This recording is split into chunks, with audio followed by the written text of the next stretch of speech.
Boa noite. Ok.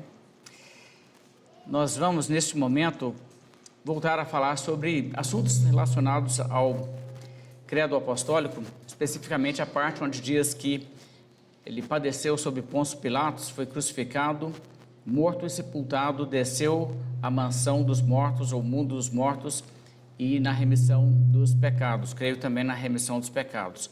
Então, para fazer isso, eu quero ler em Isaías 53, que é um assunto que fala, um texto que fala sobre a morte de Cristo. Eu vou ler todo o capítulo e depois nós vamos voltar e analisar o que ele diz. Isaías 53, verso 1, a Bíblia diz: quem creu em nossa pregação e a quem foi revelado o braço do Senhor? Porque foi subindo como renovo perante ele, como raiz de uma terra seca. Não tinha aparência nem formosura, olhámo-lo, mas nenhuma beleza havia que nos agradasse. Era desprezado, mais rejeitado entre os homens, homem de dores, e que sabe o que é padecer. E como um de quem os homens escondem o rosto, era desprezado e dele não fizemos caso. Certamente ele tomou sobre si as nossas enfermidades e as nossas dores levou sobre si. E nós o reputávamos por aflito, ferido de Deus e oprimido. Mas ele foi traspassado pelas nossas transgressões e moído pelas nossas iniquidades. O castigo que nos traz a paz estava sobre ele, e pelas suas pisaduras fomos sarados. Todos nós andávamos desgarrados como ovelhas, cada um se desviava pelo caminho, mas o Senhor fez cair sobre ele a iniquidade de nós todos. Ele foi oprimido e humilhado, mas não abriu a boca. Como cordeiro foi levado ao matadouro, e como ovelha muda perante os seus tosqueadores, ele não abriu a boca. Por juízo opressor foi arrebatado, e de sua linhagem quem dela cogitou? Porquanto foi cortado da terra dos viventes, por causa da transgressão do meu povo foi ele ferido. Designaram-lhe a sepultura com os perversos, mas com o rico esteve na sua morte, posto que nunca fez injustiça, nem dolo algum se achou em sua boca. Todavia, ao Senhor agradou moê-lo, fazendo-o enfermar. Quando ele der a sua alma como oferta pelo pecado, verá a sua posteridade e prolongará os seus dias. E a vontade do Senhor prosperará nas suas mãos. Ele verá o fruto do penoso trabalho da sua alma e ficará satisfeito. O meu servo, o justo, com o seu conhecimento, justificará a muitos, porque as iniquidades deles levará sobre si. Por isso, eu lhe darei muitos como a sua parte, e com os poderosos repartirá ele o despojo. Porquanto derramou a sua alma na morte, foi contado com os transgressores, contudo, levou sobre si o pecado de muitos, e pelos transgressores intercedeu. Essa é uma passagem que refere-se diretamente a Cristo e sua morte, e ela está totalmente relacionada ao Evangelho propriamente, porque o Evangelho é centrado na morte de Cristo. Nós somos salvos pelo seu sacrifício, no seu sangue. É interessante que das coisas que o cristianismo mais celebra, as três maiores celebrações, por assim dizer, são a encarnação de Cristo, nós celebramos isso no Natal, a crucificação de Cristo, nós celebramos, claro, Sexta-feira Santa, mas também tem a realidade de toda a ceia, fazemos isso em memória de Cristo. Então é uma coisa muito central, uma coisa na qual nós sempre voltamos. E a ressurreição de Cristo, que é celebrado na Páscoa e, na verdade, a cada domingo, quando pensamos no fato que Jesus Cristo ressuscitou dentre os mortos, e por isso o dia de domingo se torna de forma especial, porque a redenção da humanidade redimida está realmente nessa questão envolta. Ok? Testando, como é que está aí? Deu certo aí agora? Ok? Bem, continuando então. Mas é um pouco estranho, talvez, para pessoas que não entendam a fé cristã, o fato que nós celebramos a morte de Cristo. Não seria estranho celebrar a morte de o protagonista da sua religião? O que há de especial, o que há de celebrar, o que há de se celebrar nisso? Se alguém chegasse ali na ocasião em que Jesus estava sendo crucificado e visse os discípulos ali desolados, as mulheres chorando, as pessoas depois disso tão desiludidas como aqueles que foram embora para Emaús e disseram: nós esperávamos que esse fosse o Salvador, o Messias, e agora já faz o terceiro dia que ele morreu. Você pensaria que isso não seria nada para se celebrar. E mesmo em si, o fato que ele ressuscita seria tipo assim: que bom, né? Reverteu aquele estrago horrível que foi a sua morte, então vamos agora esquecer a sua morte. Não seria isso se não fosse um significado especial? Mas a Bíblia nos mostra que Jesus Cristo veio a este mundo para nos salvar e que a salvação seria através de sua morte. A realidade que o pecado traz a morte e o salário do pecado é a morte é uma realidade que a Bíblia vem ensinando desde o início. Nós encontramos lá mesmo em Gênesis, logo após o primeiro pecado, que existe sacrifício de animal sendo realizado para que as pessoas assim estivessem se aproximando de Deus. E os ritos que Deus incorporou para o povo de Israel ali no período antes da vinda de Cristo propriamente, envolvendo esse sacrifício de animais, sempre fazendo de uma maneira em que a pessoa recebesse o recado que eu, pecador, sou réu de morte, mas eu posso escapar da morte se houver um substituto que leve o meu pecado. E o animal era morto, simbolizando isso. Mas havia, claro, o entendimento que o sangue de touros e de bodes não realmente vai tirar a nossa culpa do pecado. Não é um sacrifício à altura, não é um substituto à altura. E, no entanto, servia sim para comunicar que nós precisamos de redenção, precisamos de remissão de sangue. Imagine aquela cena que seria, nós vivemos isso, né? Mas se nós vivêssemos naquela época e nós fôssemos, por exemplo, ao tabernáculo, ao templo, com um animal, e aquele animalzinho ali, colocássemos nossa mão sobre a cabeça dele, como que transferindo simbolicamente nossa culpa para ele, e então vê-lo ser abatido ali na nossa frente, o animal morto, seu sangue derramado. Uma coisa bem gráfica que Deus colocou, uma coisa que ajudaria as pessoas a entender que esse negócio é grave, esse negócio é sério, e você viria isso então repetidamente. Por quê? Porque sempre existia aquela realidade que, por mais que você já tenha feito algum sacrifício, seu problema não foi resolvido. Daqui a pouco tem mais. E sempre mais.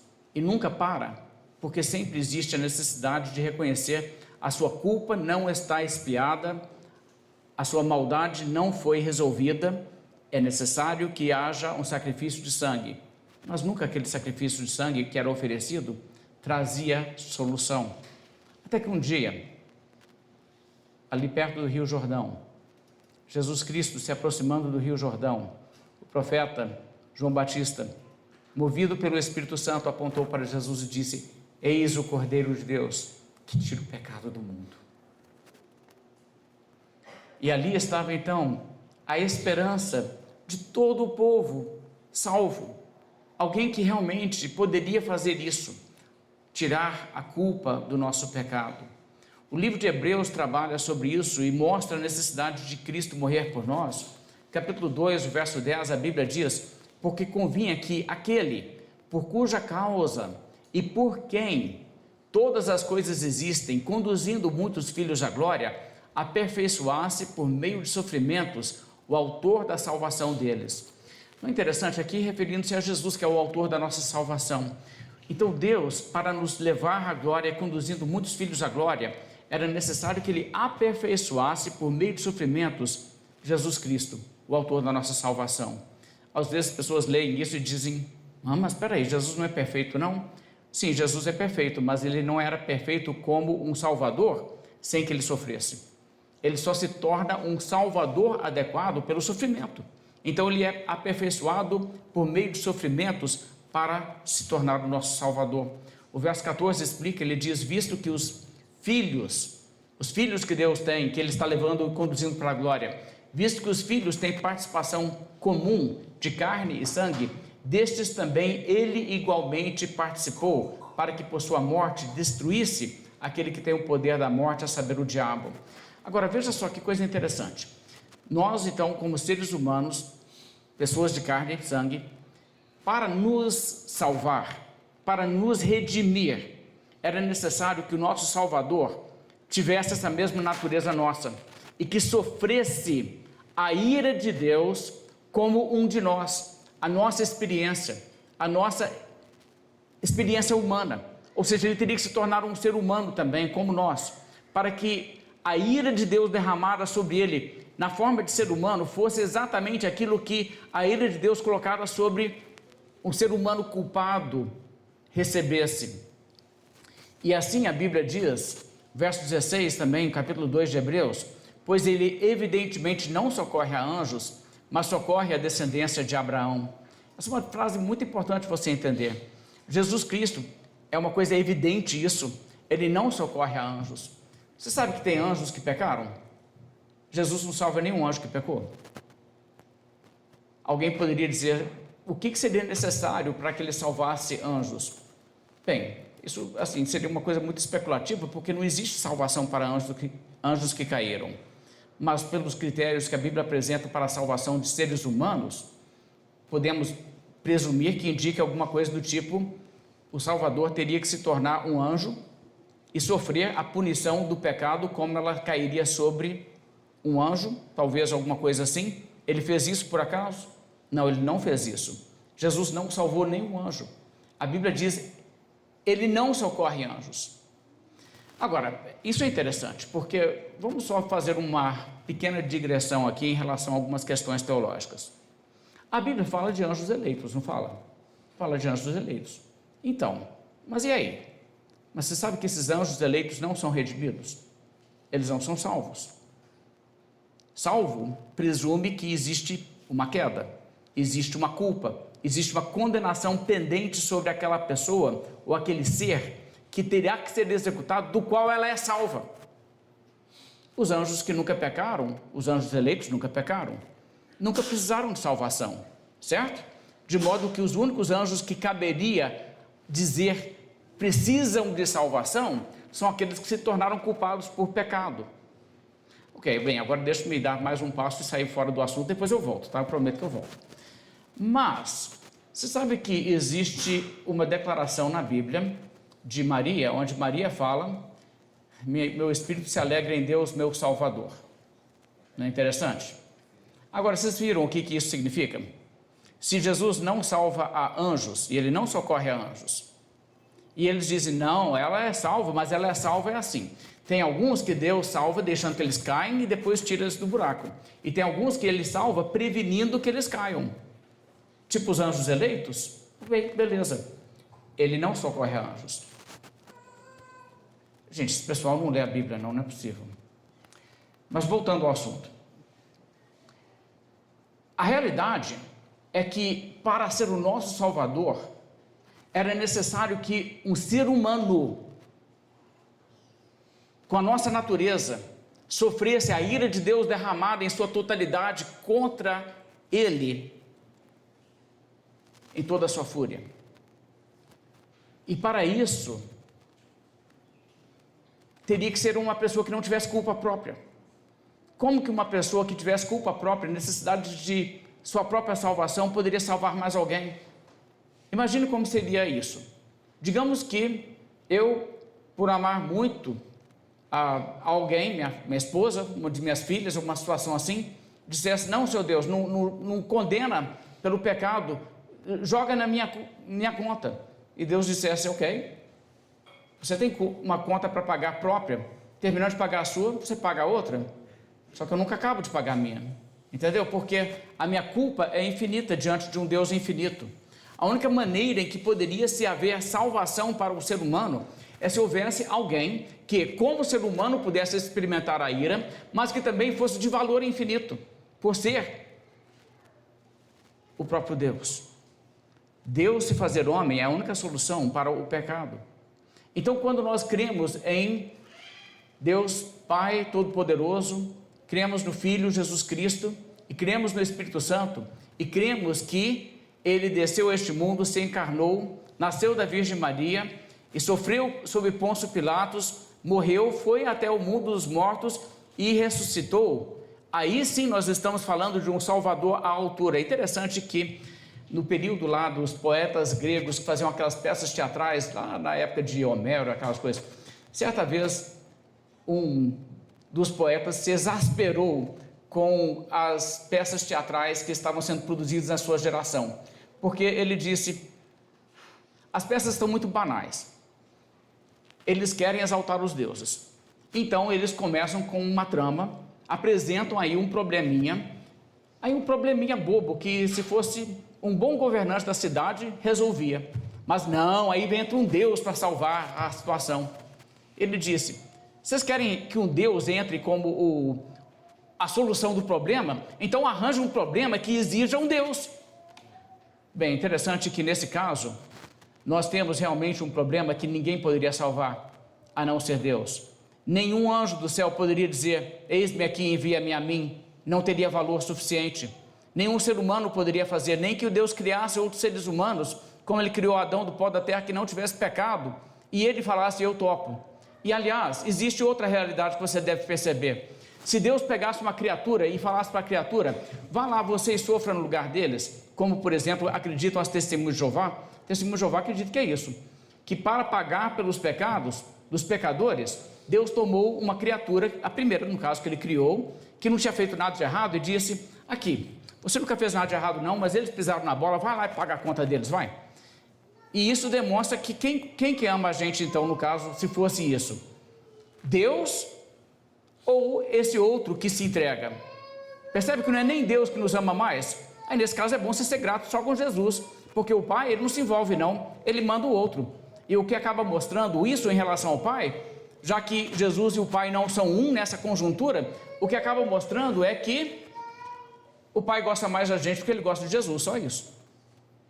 Mas é outra coisa quando na verdade Jesus Cristo é Deus, e ele diz: eu irei pessoalmente e salvarei. E ele diz: eu faço isso por essas criaturas. E a realidade então é que quando Jesus Cristo vem, a Bíblia diz que era necessário que ele se fizesse um de nós. Verso 17 aqui de Hebreus 2, porque por isso mesmo convinha que em todas as coisas se tornasse semelhante aos irmãos, para ser misericordioso e fiel sumo sacerdote nas coisas referentes a Deus e para fazer propiciação pelos pecados. Se ele não fosse semelhante a nós, ele não poderia realmente fazer propiciação pelos pecados. Então é necessário para a nossa salvação um sacrifício de valor infinito, que só poderia ser se fosse o próprio Deus, Criador, e um ser humano como nós, para que fosse da nossa qualidade a experiência de sofrer a ira de Deus em nosso lugar. Agora, isso que nós estamos então encontrando na Escritura é algo que Isaías, coisa lá de 600 e mais anos antes de Cristo, profetizou. Eu quero então voltar um pouco no capítulo 12, no capítulo 52, a partir do verso 13, e olhar um pouco do contexto aqui de Isaías 53, um pouco antes de introduzir o verso 1. Capítulo 52 de Isaías, verso 13, a Bíblia diz: eis que o meu servo procederá com prudência, será exaltado e elevado e muito sublime. Olha só, o meu servo será exaltado, elevado e muito sublime. Então o texto está falando de um servo de Yahvé, um servo do Senhor que ele envia a este mundo. O verso então diz, o verso 14: como pasmaram muitos à vista dele, pois o seu aspecto estava muito desfigurado, mais do que o de outro qualquer, e a sua aparência mais do que a dos outros filhos dos homens. Assim causará admiração às nações, e os reis fecharão a sua boca por causa dele, porque aquilo que não lhes foi anunciado verão, aquilo que não ouviram entenderão.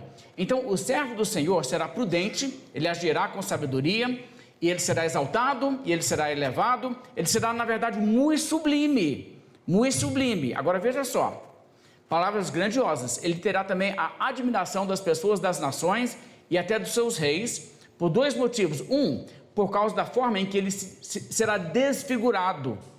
Ele será de tal forma agredido, sofrerá violência, que irá deixá-lo desfigurado, fisicamente falando.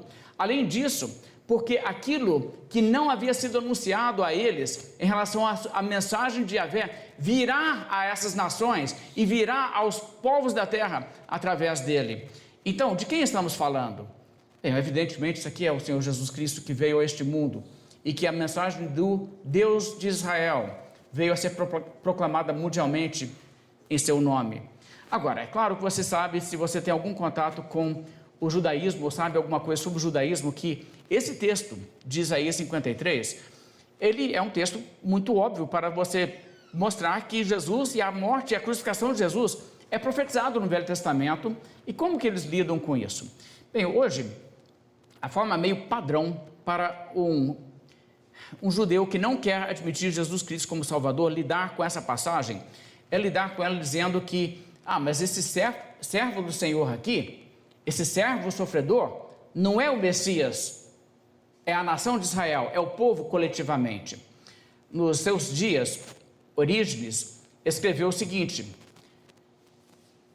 eu me lembro que uma vez, em uma discussão com alguns a quem os judeus consideram uma pessoa bem aprendida, eu usei essas profecias. E nisso os judeus disseram que essas profecias se referiam ao todo do povo como se fosse um único indivíduo, espalhados na dispersão e feridos, que como resultado da dispersão dos judeus entre outras nações, muitos podem se tornar prosélitos, no caso ao judaísmo. Será que pode se fazer esse tipo de interpretação aqui? O servo sofredor é o povo judeu que, vivendo lá na terra de Israel, é destruído, é disperso pelas nações, como fizeram os romanos, e assim acabam ganhando prosélitos de muitas outras nações, porque isso de fato aconteceu. À medida que os judeus saíram lá daquela terra, houve situações onde pessoas que não tinham nada de judeu, em termos de sangue, se converteram ao judaísmo.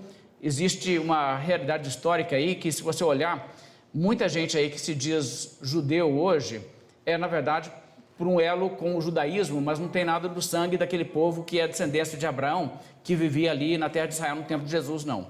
É gente que se converteu ao judaísmo posteriormente. E, no entanto, veja só, uma coisa que você deve compreender em relação a isso, essa argumentação é uma tentativa de escapar das implicações lógicas de Isaías 53, que apontam claramente para Jesus. E não se tem essa interpretação antes do cristianismo. Deixa eu ler para vocês, por exemplo, as palavras de um historiador mesmo. E ele fala o seguinte, esse aqui é o Steve Schwartz, como judeu, ele escreve assim: desde que os cristãos interpretam Isaías 53 como sendo uma profecia a respeito de Jesus, nós, judeus, afirmamos que esta é uma profecia concernente ao povo de Israel. Antes de cristãos dizerem, aqui, Jesus aqui, não existia essa interpretação nem no judaísmo. Sabe qual que era a interpretação no judaísmo antes disso? Era o Messias mesmo. Deixa eu ler alguns exemplos.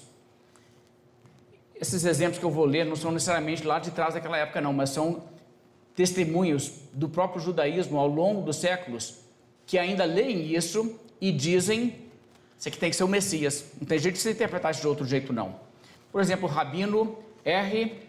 Eliai de Vidas, ele diz assim: o significado de ele foi ferido por nossas transgressões, machucado por nossas iniquidades, é que, uma vez que o Messias leva nossas iniquidades, que produzem o efeito do seu ser machucado, segue-se que quem quer que não admita que o Messias sofra por suas iniquidades, deve suportar e sofrer as suas iniquidades por si. Ok? Esse é um rabino judeu. Um outro rabino judeu que olhou esse texto, no caso aqui, esse é do século 9 depois de Cristo, Eliezer Hakalir, ele faz uma oração baseada nesse salmo, no texto que ele compõe, e ele escreve assim: estamos encolhidos em nossa miséria até agora, nossa rocha não se aproximou de nós, o Messias, nossa justiça, se desviou de nós, estamos aterrorizados e não há ninguém que nos possa justificar. Nossas iniquidades e o jugo de nossas transgressões, Ele levará, pois Ele foi ferido por nossas transgressões. Ele levará os nossos pecados sobre o seu ombro, para que possamos encontrar perdão por nossas iniquidades e por suas tiras somos curados. outro rabino,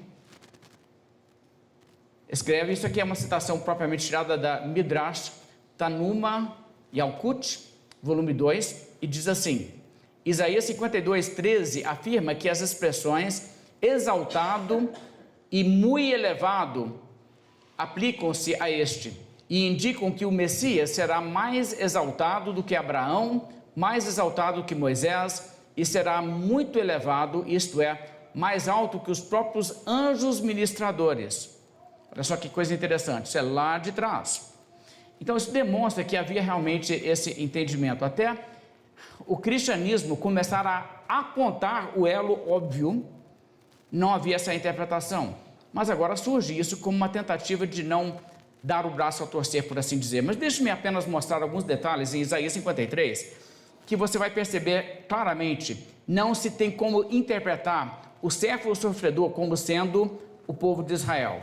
Primeiramente, toda vez que a Bíblia mostra o povo de Israel recebendo tratamento duro e repreensão, e seja castigo que seja, é por causa dos seus pecados, não é? A Bíblia sempre mostra assim. E, no entanto, o servo do Senhor é inocente e ele não sofre por causa dos seus pecados. O verso 9 diz, posto que nunca fez injustiça, nem dolo algum se achou em sua boca. Isso seria o povo de Israel? Nunca praticou um pecado? Nunca falou uma mentira? Ok, eu acho que não tem como dizer isso não.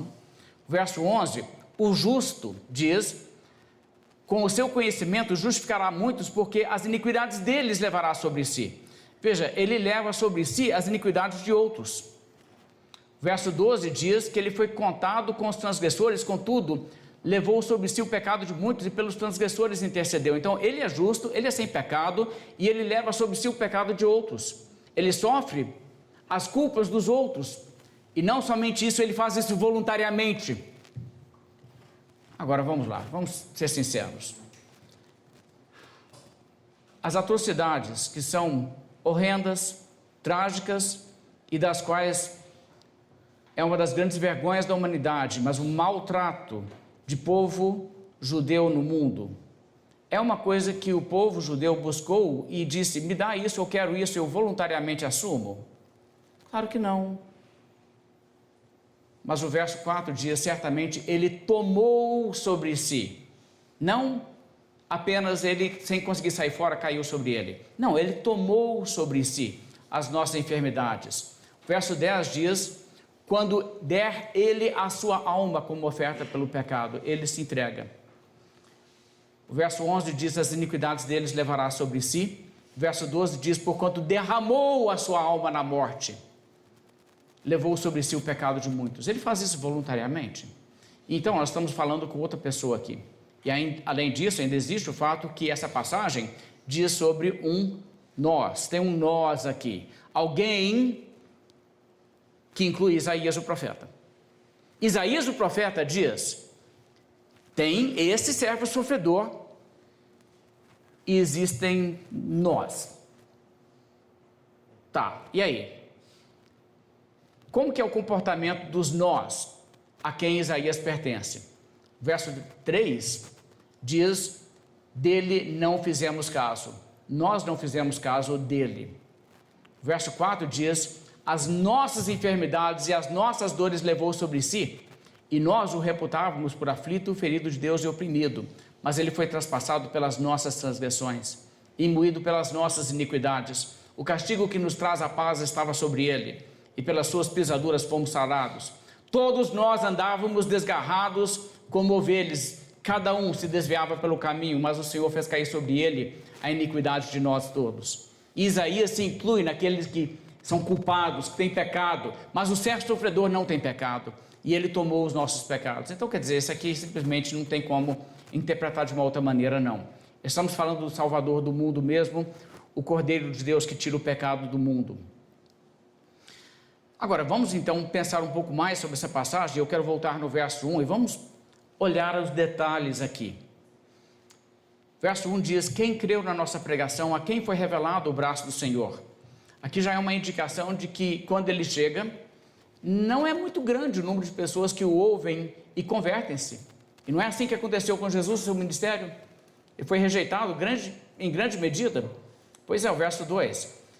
porque foi subindo como renovo perante ele, como uma raiz de uma terra seca. Essa ideia em si é interessante porque Jesus Cristo veio de uma família insignificante, tanto socialmente como politicamente, em Israel. Não era um dos grandes, aliás, foi viver em Nazaré para que ouvisse pessoas falar a seu respeito. Pode sair alguma coisa boa de Nazaré? E ali estava ele no meio das pessoas e ninguém dava nada por ele, nem pelos seus discípulos. Eles falavam: não são esses homens iletrados, todos esses, como é que eles estão falando essas coisas? Desprezavam, achavam eles uns ninguéms, porque Jesus Cristo agregou ao torno de si pessoas que não eram pessoas estimadas neste mundo. E ao mesmo tempo, a passagem diz: não tinha aparência nem formosura, olhámo-lo, mas nenhuma beleza havia que nos agradasse. Agora, eu já vi gente pegar isso aqui para dizer que Jesus era feio. Gente, isso aqui não é o contexto não, tá? A Bíblia diz que ele é desfigurado. Isso aqui está mostrando Jesus Cristo na cruz. Quando Jesus Cristo está na cruz, ali, todo desfigurado, e ele foi chicoteado de uma forma que é totalmente devastadora para o organismo. Aquela coroa de espinhos do seu rosto, ele foi esmurrado. Eles colocaram aquela coroa de espinhos na cabeça dele, colocaram um pano em cima daquilo e bateram com o pau naquilo. E ainda falava com ele assim: você não é profeta? Diz quem foi, qual de nós que bateu em você agora? Você não sabe todas as coisas? Fala aí. E zombaram dele. E depois o penduraram na cruz, e no final desse processo, você chegasse lá e olhasse, você não achava aquilo bonito não. Você olharia e dissesse assim: é esse o Salvador? Eu estava esperando um cara num cavalo branco, comandando exércitos, ninguém conseguia vencer o cara. Eu achava um Alexandre o Grande, estava de bom tamanho. Esse carinha aí? É isso que aconteceu em Israel. Você sabe que Israel alimentou uma expectativa messiânica totalmente falsa, uma ideia de que eles teriam um grande conquistador, governador, e eles achavam que era isso que eles queriam. E quando olhavam para Jesus, pensaram assim: eu não quero esse Salvador aí não. Cristo crucificado, escândalo para os judeus. É isso que está dizendo o texto. Não tinha aparência nem formosura, olhámo-lo, mas nenhuma beleza havia que nos agradasse. E no entanto, a Bíblia diz: era desprezado, o mais rejeitado entre os homens, homem de dores, que sabe o que é padecer, e como um de quem os homens escondem o rosto, era desprezado, e dele não fizemos caso. Certamente ele tomou sobre si as nossas enfermidades, e as nossas dores levou sobre si, e nós o reputávamos por aflito, ferido de Deus e oprimido. Agora imagine o que significa para o Deus da glória dizer: eu vou salvar aqueles pecadores indignos, que me desprezam e me rejeitam, mas eu vou salvá-los. E eu vou passar por tudo isso, eu vou me entregar para ser assim tratado, para que eles sejam salvos. E as pessoas olhando para Jesus e desprezando Jesus, andando debaixo da cruz ali, sacudindo a cabeça de um lado para o outro, dizendo assim: salvou a outros, a si mesmo não consegue salvar. Provocaçãozinha diabólica na boca daquelas pessoas, para tentar ver se ainda fazia com que no meio de todo aquele sofrimento ele ainda estivesse sendo humilhado por essa gozação da sua pessoa. A realidade, no entanto, embora as pessoas reputassem Jesus por ferido, aflito e oprimido de Deus, o verso 5 explica: mas ele foi traspassado pelas nossas transgressões e moído pelas nossas iniquidades. O castigo que nos traz a paz estava sobre ele, e pelas suas pisaduras fomos sarados. Irmãos, é ali que está a nossa redenção. Agora, é muito importante você entender o que a Bíblia está mostrando quando ela diz isso, porque a Bíblia está dizendo que não existe salvação fora de Jesus Cristo crucificado e Jesus Cristo morrer por nós. Isso é uma coisa muito importante de você compreender quando você fala sobre a fé cristã, porque às vezes nós perdemos isso de vista. É tão central isso, é tão necessário isso. Quando o verso 6 diz que todos nós andávamos desgarrados como ovelhas, está vendo? Todos nós, o grupo de pessoas de quem Isaías faz parte, ele diz: todos nós, sem exceção, Todos nós andávamos desgarrados como ovelhas, cada um se desviava pelo caminho, mas o Senhor fez cair sobre ele a iniquidade de nós todos. É a substituição. O meu pecado, o castigo não cai em mim, cai nele. Deus fez com que fosse assim e ele se entregou a esse papel voluntariamente. O voluntário está nas palavras de Jesus Cristo nesse sentido: o bom pastor dá a sua vida pelas ovelhas. Jesus Cristo diz: ninguém a tira de mim, eu espontaneamente a dou. Tenho poder para a dar e tenho poder para reaver. Este mandato eu recebi de meu Pai. Quando Jesus estava chegando no momento da sua morte, já a última semana, você imagina, pensar assim: estamos aqui neste dia, então daqui a 3 dias eu estarei pendurado na cruz. Ele sabia o que estava por vir. E ele diz assim, então ele fala assim: e agora está angustiada a minha alma, e que direi eu? Pai, salva-me dessa hora? Mas para esse propósito vim para essa hora. E no momento em que chegaram ali as pessoas e tentaram prendê-lo, e Pedro embainha a espada, desembainha a espada e vai para cima, corta fora a orelha de Malco. Jesus Cristo vai, fala com Pedro: guarda essa espada, Pedro. Você não acha que se fosse o caso aqui eu poderia chamar o meu pai e ele mandaria 12 legiões de anjos? Um anjo acabava com aquele pessoal. 12 legiões de anjos acabavam com o mundo inteiro. E ele diz: você não acha que eu poderia fazer isso? Mas eu não vim para isso. Como se cumpriria as escrituras? Jesus estava aqui com uma missão. Quando Jesus Cristo chegou à sua hora, a Bíblia diz que ele começou a viajar para Jerusalém e o seu aspecto era de determinação. Eu vou cumprir essa missão, eu vou salvar o meu povo, eu vou dar a minha vida por eles, doa o que doer, eu amo e eu vou fazer isso. E Jesus Cristo então foi até as últimas consequências por amor de nós. Então assim, ele se entregou por nossas iniquidades. Gálatas reflete sobre isso: Cristo nos resgatou da maldição da lei, fazendo-se ele próprio maldição em nosso lugar. 2 Coríntios 5, aquele que não conheceu o pecado, ele o fez pecado por nós, para que nele fôssemos feitos justiça de Deus. Verso 7, ele foi oprimido e humilhado, mas não abriu a boca. Como cordeiro foi levado ao matadouro, e como ovelha muda perante os seus tosqueadores, ele não abriu a boca. E você sabe que se Jesus Cristo resolvesse começar a argumentar ali, ele poderia ter feito todo mundo cair no chão de vergonha. Ele poderia ter feito Pôncio Pilatos estremecer e dizer, pensando bem: solta esse homem agora, depois eu me viro lá com os judeus, eu não quero complicar minha vida não. Mas Jesus Cristo manteve a boca fechada para que tudo corresse, para que de fato ele fosse crucificado a nosso favor. Foi injusto o que eles fizeram com ele. O verso 8 diz: por juízo opressor, ou seja, um julgamento injusto, por meio de um julgamento injusto, foi arrebatado da sua linhagem quem dela cogitou, porquanto foi cortado da terra dos viventes, e por causa da transgressão do meu povo foi ele ferido. Espera aí, Isaías escreveu isso: por causa da transgressão do meu povo foi ele ferido. Isaías é parte do nós, nossas transgressões. Isaías não é do povo de Deus? Então como que o povo de Deus é o servo sofredor? Não tem como, está vendo? Bem, mas o verso 9: designaram para este servo sofredor a sepultura com os perversos. Você sabe que a morte de cruz era a maior vergonha que os romanos tentavam atribuir a uma pessoa, era crucificá-lo, né? Para dizer que assim, isso aqui é um lixo humano, a gente trata assim esse tipo de gente. Pois é, designaram-lhe a sepultura com os perversos, mas com o rico esteve na sua morte. E entra José de Arimateia e o dá um túmulo de um rico. Tanta profecia, tanto detalhe isso aqui. Posto que nunca fez injustiça, nem dolo algum se achou em sua boca.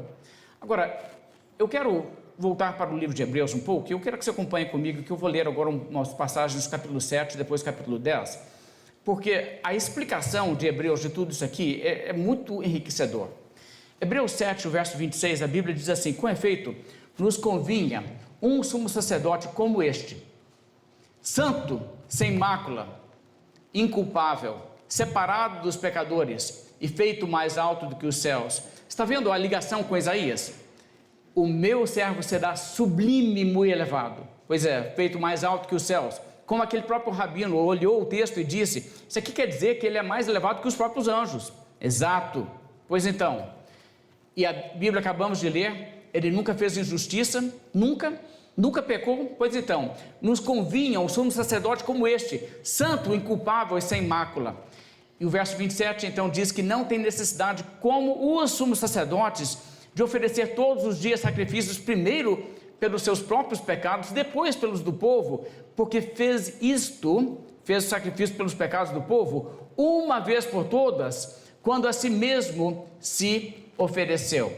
Agora, Jesus Cristo, então, mais uma vez, se ofereceu. Ele se ofereceu a si próprio. Então, o sumo sacerdote tem que ter um sacrifício para oferecer, não é? Pois então, qual o sacrifício que Jesus, como sumo sacerdote, ofereceu? A si próprio. O seu corpo. Ele entregou o seu corpo. Ele derramou o seu sangue. Como ele disse: este é o meu corpo, este é o meu sangue, dado por vós. Pois então, vamos para o capítulo 10 de Hebreus, a partir do verso 1, veja o que o texto diz.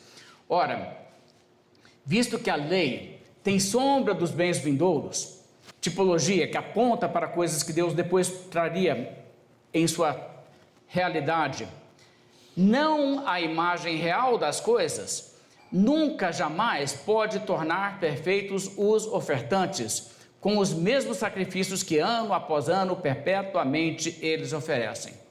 Agora, vamos então analisar esse verso. O que o autor de Hebreus aqui está nos dizendo? Aqueles sacrifícios de animais, aqueles rituais todos lá da velha aliança, eles não são a solução para o problema do pecado. Sabe como é dito assim: você vai lá e fará a expiação do pecado e Deus perdoará, tal. O pacto deles com a nação envolvia que eles fizessem essas coisas, e o bom andamento deles em obediência a Deus, para que Deus os abençoasse nos termos da velha aliança, estavam vinculados àquelas questões, mas aquilo não salvava ninguém. E um dos grandes erros, uma das grandes deturpações do Velho Testamento, foi a ideia que prevalecia na época em que Jesus estava aqui, que as pessoas entendiam que você faz aquilo que a lei manda fazer, e isso te salva, isso te dá salvação. Não dava. Aquilo apontava para a realidade que dá solução para o pecado, mas aquilo não dá solução. Então ele explica ainda no verso 2: doutra sorte, não teriam cessado de serem oferecidos, porquanto os que prestam culto, tendo sido purificados uma vez por todas, não mais teriam consciência de pecados. Porque esse verso 2 é muito importante você entender. O que ele está dizendo é assim: se aquele sacrifício de animais trouxesse solução real para o pecado, se aquilo ali desse fim aos seus pecados, o dia em que aquele objetivo fosse realizado, não se faria mais nenhum sacrifício, certo? O primeiro sacrifício realizado lá no altar de bronze, lá onde eles fizeram para um dia da expiação, depois do êxodo, fizeram o tabernáculo, criaram aquelas coisas, fizeram um sacrifício. O sumo sacerdote entrou no Santo dos Santos, derramou sobre o propiciatório o sangue do animal. Resolveu o pecado? Se tivesse resolvido, não teria feito mais um sacrifício depois daquele. Mais nenhum animalzinho tinha morrido. E no entanto, eles tiveram que continuar fazendo, até que um dia Deus rasgou o véu e disse: agora não precisa mais não. Agora não precisa mais. Porque o sacrifício que vale para sempre foi feito. Verso 3. Entretanto, nesses sacrifícios faz-se recordação de pecados todos os anos, porque é impossível que o sangue de bodes e de touros remova pecados. Por isso, ao entrar no mundo, diz... ao entrar no mundo quem? Ao entrar no mundo o Messias, o Salvador. Ao entrar no mundo, diz: sacrifício e oferta não quiseste, antes um corpo me formaste. O Salvador está conversando com quem aqui? Ele está conversando com o Pai. E ele está dizendo para o Pai: esses animais aí que eles estão sacrificando já há séculos, não é isso que o Senhor realmente quer. Eu sei que não é isso que resolve. Sacrifícios e oferta não quisestes. Antes, o que é realmente a solução? Um corpo me formaste. Deus formou o corpo de Jesus Cristo no ventre de Maria por um milagre. E ali então Jesus Cristo entra naquele corpo. Mas ele diz ainda, falando ao Pai, não te deleitaste com holocaustos e ofertas pelo pecado. Então eu disse, escuta isso aqui, é o filho falando para o pai, e olha como ele é o voluntário. Então eu disse, eis aqui estou, no rolo do livro está escrito a meu respeito, já estava até profetizado, até mesmo em Isaías 53. Aqui estou para fazer, ó Deus, a tua vontade. É basicamente ele dizendo, me envia, eu vou lá, eu faço isso, faço com todo prazer, eu faço essa missão. Verso 8, depois de dizer como acima, sacrifícios e ofertas não quiseste, nem holocaustos, nem oblações pelo pecado, nem com isto te deleitaste, coisas que se oferecem segundo a lei. Então acrescentou, eis aqui estou para fazer, ó Deus, a tua vontade. Remove o primeiro, ou seja, ele remove aquele sacrifício de animais, para estabelecer o segundo, o sacrifício de si mesmo. Nessa vontade é que temos sido santificados, mediante a oferta do corpo de Jesus Cristo, uma vez por todas. Jesus Cristo, com um único sacrifício, resolveu esse problema para todo sempre. Agora, voltando lá para Isaías 53, veja o que é dito ainda nos versos 10 em diante. Todavia, ao Senhor agradou moê-lo. Deus Pai mesmo teve isso como uma coisa que lhe agradou. Será dessa maneira, vamos fazer isso mesmo. Agradou o Senhor moê-lo, fazendo-o enfermar, fazendo-lhe passar por tudo aquilo. Quando ele der a sua alma como oferta pelo pecado, verá a sua posteridade e prolongará os seus dias. E a vontade do Senhor prosperará nas suas mãos. Como assim prolongará os seus dias? Bem, depois que a pessoa dá a sua alma e morre, se você prolonga os dias dela depois que ela morre, você faz o quê? Você ressuscita a pessoa. E por isso que a Bíblia diz que Jesus Cristo morreu pelos nossos pecados e foi ressuscitado ao terceiro dia, segundo as Escrituras. Verso 11, ele verá o fruto do penoso trabalho de sua alma e ficará satisfeito.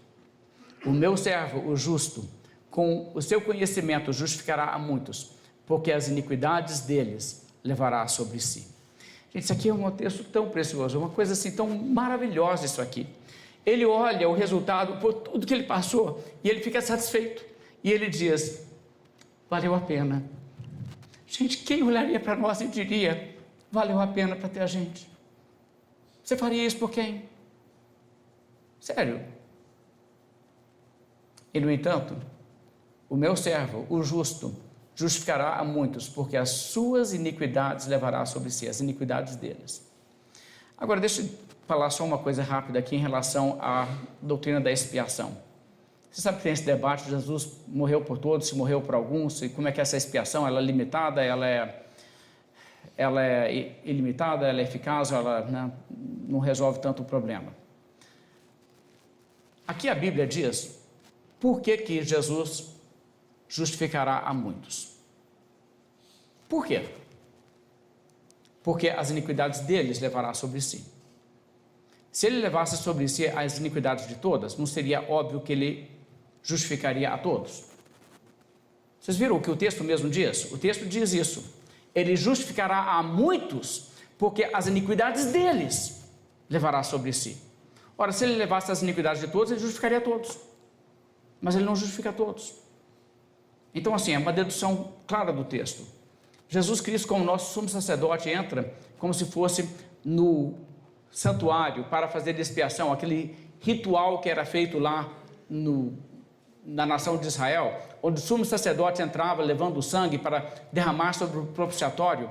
Ele entrava ali, o sumo sacerdote, com um peitoral, que tinha naquele peitoral os nomes das 12 tribos de Israel. Ele não entrava lá para fazer a expiação dos pecados dos egípcios e dos babilônicos e dos amorreus e dos ferezeus e dos jebuseus e dos japoneses e dos tailandeses e dos brasileiros. Ele entrava para fazer pelas 12 tribos de Israel. E isso aponta para Jesus, no meio de uma humanidade. Existe um povo do qual Isaías faz parte, que ele levou sobre si as iniquidades deles. E, portanto, também ele justificou. Agora, deixe-me apontar uma realidade aqui que essa passagem traz à nossa atenção. A Bíblia aqui está dizendo que para nos salvar era necessário que ele então levasse sobre si as nossas iniquidades. Isso é um caso bem interessante de se pensar. Você sabe que em muitas religiões as pessoas dizem que Deus pode simplesmente justificar por decreto. Deus pode dizer, você fez coisa errada? Está perdoado, acabou. Ok. E cadê a justiça? Ninguém paga nada não? Não, se Deus decidir que ninguém paga, acabou, ok? Deus é Deus, ele faz o que ele quiser. É o que você encontra, por exemplo, no Islã. Houve um debate no período medieval, o Guilherme de Ockham entrou nesse debate, desse lado errado, inclusive, dizendo nessa questão de que se Deus quisesse salvar de outra maneira, ele podia pular a morte de Cristo. Não precisava de Jesus morrer por ninguém, não. Deixa eu te falar uma coisa, isso não é o que a Bíblia diz, não. Isso é uma doutrina perigosa, porque ela vai muito naquela direção de dizer que Deus não tem um caráter que o rege. Deus é um ser caprichoso e arbitrário que pode fazer qualquer coisa, e qualquer coisa que Deus venha a fazer é o certo, porque afinal de contas ninguém é maior e mais forte do que Deus, quem que vai pôr ele na linha? Então ele ganha todas, então qualquer coisa que ele fizesse vai ter que aceitar que é isso mesmo. É como se ele estivesse acima do certo e errado. Existem pessoas hoje difundindo isso, até mesmo na internet, dizendo, Deus está acima do bem e do mal, qualquer coisa que Deus fizer você tem que aceitar e pronto.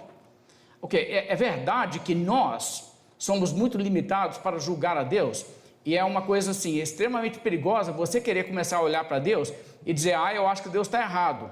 Por que Deus mandou fazer assim? Não, eu acho errado. Você não tem uma boa referência de certo e errado para avaliar Deus, não. Deus vai fazer algumas coisas que você pode estranhar e estarem certas, ok? Mas a questão, no entanto, é, se Deus é ou não, como dizem alguns aí, ex lex, ele está acima da lei.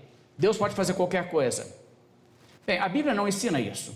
A Bíblia diz, por exemplo, que Deus não pode ser tentado para o mal, e ele mesmo ninguém tenta, indicando que se Deus tentasse alguém para o mal, ele faria uma coisa errada. E Deus não pode fazer uma coisa errada.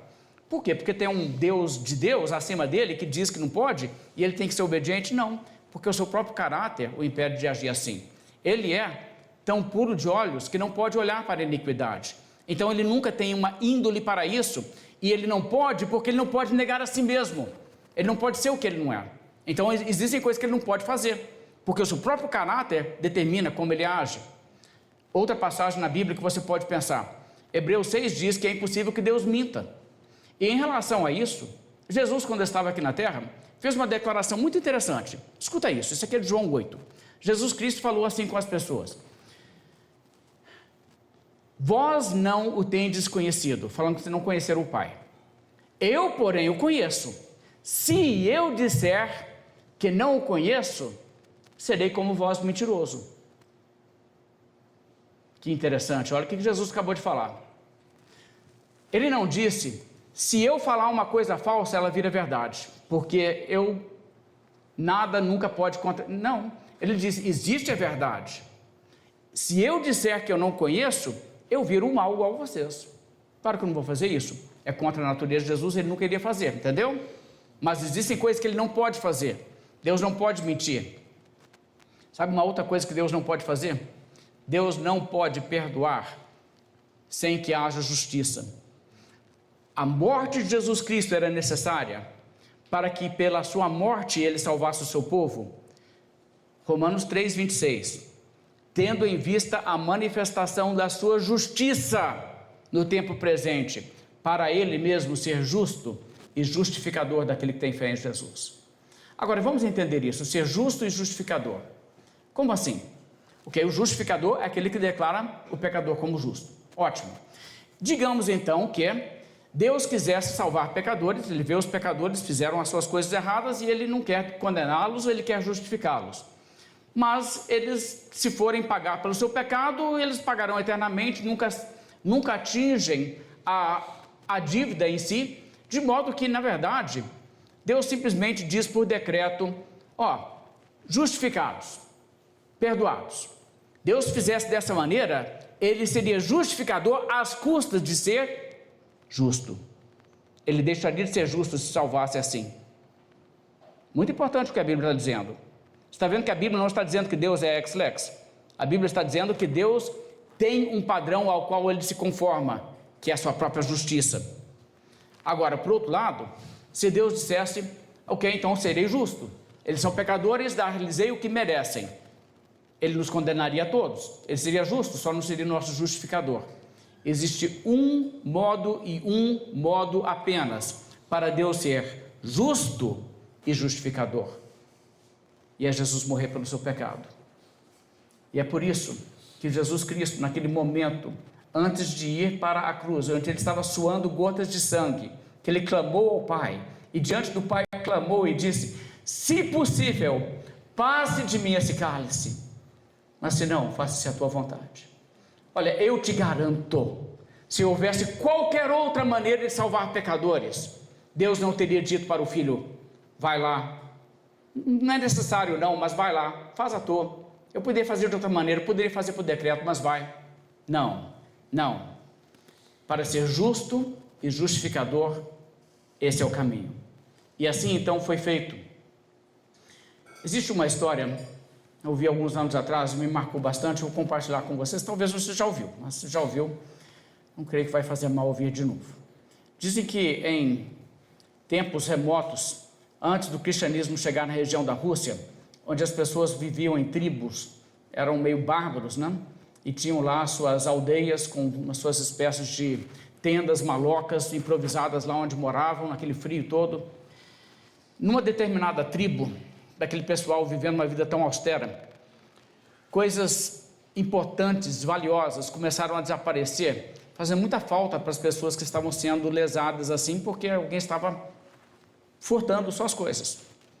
E eles tinham uma pena para furto nessas situações, e era uma pena de açoites, que era uma coisa violenta. Você amarrava a pessoa lá no poste, chegava por trás e dava umas boas açoitadas, ninguém gostava daquilo, então era uma boa forma de desincentivo, tendia a funcionar.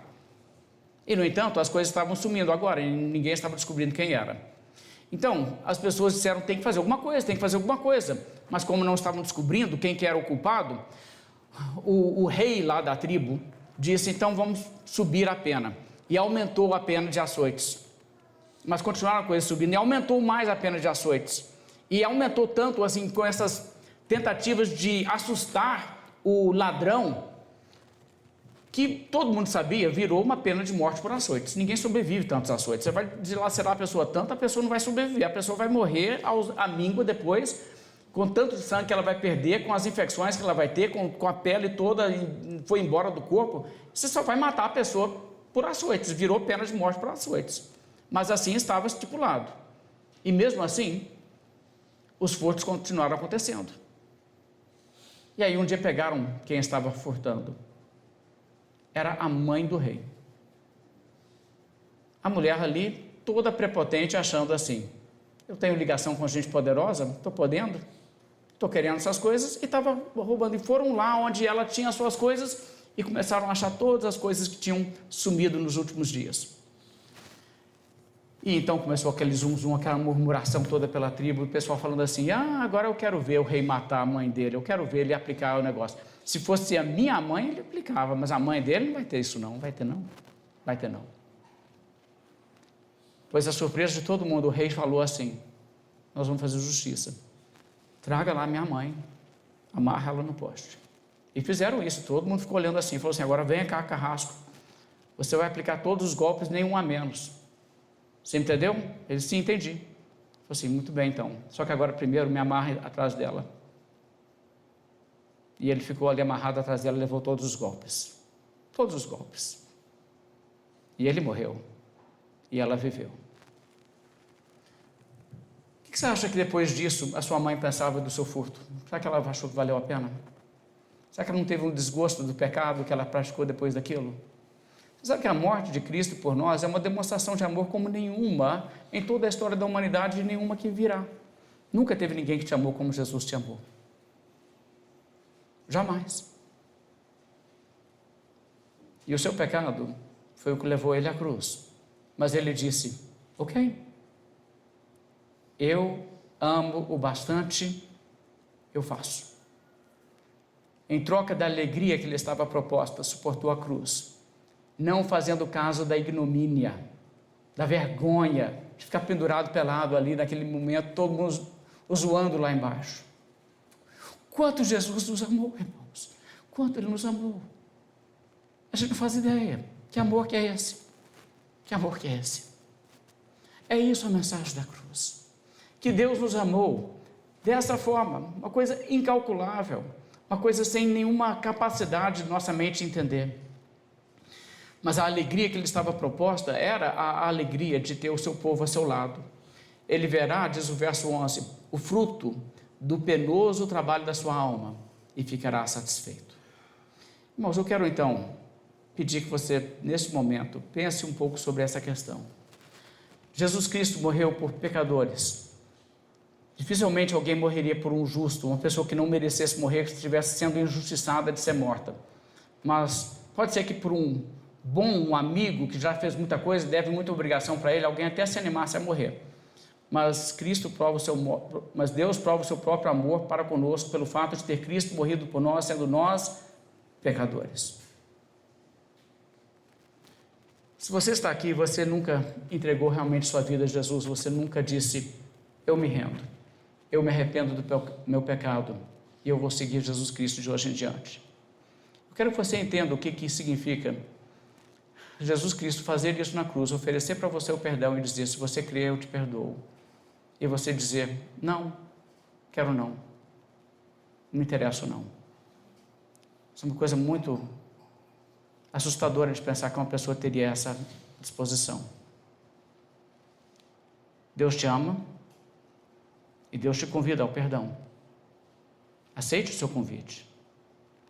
Se você crê em Cristo, você tem a salvação do seu pecado.